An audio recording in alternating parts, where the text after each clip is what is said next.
তোদের মতন মেয়েরা ছেলেদের কাজ, টাকা, সময়, কেরিয়ার সবকিছু নষ্ট করে দিয়ে আর গাধারা সুন্দরী দেখতে গাধীদের বিয়ে করছে।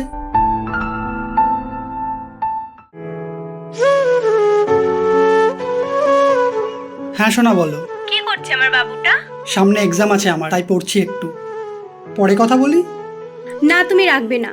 আজ আমরা সারা রাত কথা বলবো। কালও তুমি কথা বলোনি। আমরা কালকে কথা বলি। অনেক রাত হয়ে গেছে, আমার এক্সামের পড়াগুলো পুরো কমপ্লিট করতে হবে। আমার দিব্যি, তুমি ফোন রাখবে না, আর যদি রাখো তাহলে ব্রেকআপ। আরে আমি কথা বলবো না কখন বললাম? আমরা তো কথা কালকেও বলতে পারবো। না, কালকে কথা বলতে পারবো না। কাল আমি কলেজে যাব, ফ্রেন্ডরা থাকবে, আর দিনের বেলা মা বাবা থাকে, কথা বলতে পারবো না। তোমাকে এখনই কথা বলতে হবে। শোনা, আমরা কাল সকালে কথা বলি। তুমি এখন আমার সাথে কথা বলবে, আমি এটাই জানি। আচ্ছা ঠিক আছে, তুমি যেটা বলছো সেটাই হবে।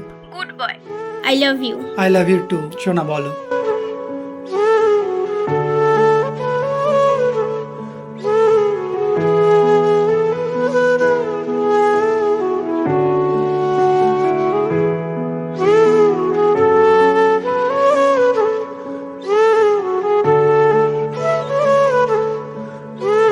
হ্যালো হ্যালো, কি হলো, কথা বলো। আচ্ছা ঠিক আছে, আমি রাখছি, ঘুম পাচ্ছে। আমাকে জেগে থাকতে বলে নিজেই ঘুমিয়ে পড়বে?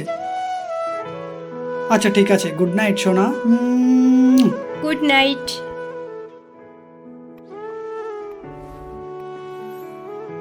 না, এখন আর পড়বো না, অনেক রাত হয়ে গেছে, ঘুমিয়ে পড়ি। দেখো, আমার বাড়ি থেকে তোমাকে মেনে নেবে না, আর তুমি তো সেরকম ভালো কাজও করো না। শুধু ভালোবাসা দিয়ে তো আর ঘর চলে না। আর আমার বাড়ি থেকে বিয়ে ঠিক করে ফেলেছে। আমি আমার বাড়ির বিরুদ্ধে যেতে পারবো না। ভালো থেকো। তুমি তো আমাকে ভালোবাসো, তাহলে ছেড়ে কেন যাচ্ছ? বাড়িতে কি বলবো আমি? কি করো তুমি? কি খাওয়াবে আমাকে? বিয়ে করে সারা জীবনের দায়িত্ব নেবে কি করে? তাই বিয়ের পর ডিভোর্স হওয়ার থেকে এখন আলাদা হয়ে যাওয়া অনেক ভালো। ওই দাঁড়া, তোর এতদিন মনে পড়েনি তুই কোথায় ভালো থাকবি? আমার চাকরি দরকার, তোর এখন মনে পড়ছে? নর্মাল দোকানে চা না খেয়ে ক্যাফেতে গিয়ে বড়লোকপনা দেখানোর জন্যে চা না খেয়ে কফি খেয়ে কফির পেছনে টাকা ওড়ানোর সময় মনে পড়েনি? ভবিষ্যতে ভালো থাকার জন্যে টাকা জমানো দরকার। যখন দিনের পর দিন ব্রেকআপের ভয় দেখিয়ে আমাকে কাজ করতে না দিয়ে তোকে সময় দেওয়ার জন্য জোর করতিস, তখন মনে পড়েনি কাজ না করলে বাড়ি থেকে বিয়ে দেবে না? আসলে তোদের মতন মেয়েরা ছেলেদের কাজ, টাকা, সময়, কেরিয়ার সব কিছু নষ্ট করে দিয়ে বাধ্য করিস তাকে মদ খেতে, আর তখন ছেলেটার জীবনই নষ্ট হয়। আর তোরা তো অন্য কারোর সাথে বিয়ে করে সুখী হয়ে যাবি। তখন ছেলেটার না থাকে নিজেকে বোঝানোর সময়, না থাকে নিজের কেরিয়ার। তখন বাধ্য হয়ে ছেলেটা নিজের জীবনটা শেষ করে মদ খেয়ে।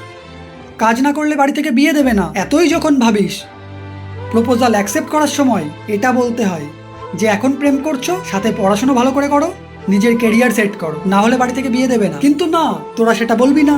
তোরা সেই ছেলেটার টাকায় খাবি, নাচবি, ঘুরবি, সব কিছু করবি, কিন্তু বিয়ে করবি না।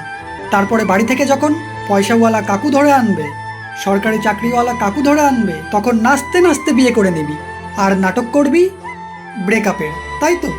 নিজে তো পড়াশোনার নামে করেছিস, বাড়োর ঘরের নামতাটা বলতে বললেও সেটাও ঠিকঠাক করে পারবি না। আর তোরা হয়ে যাস গভর্নমেন্ট অফিসারের বউ। সরকার টাকা নিয়ে গাধাদের চাকরি দিচ্ছে, আর গাধারা সুন্দরী দেখতে গাধীদের বিয়ে করছে। তো গাধা আর গাধী মিলে ভবিষ্যৎ প্রজন্ম তো গাধাই তৈরি হবে, তাই না?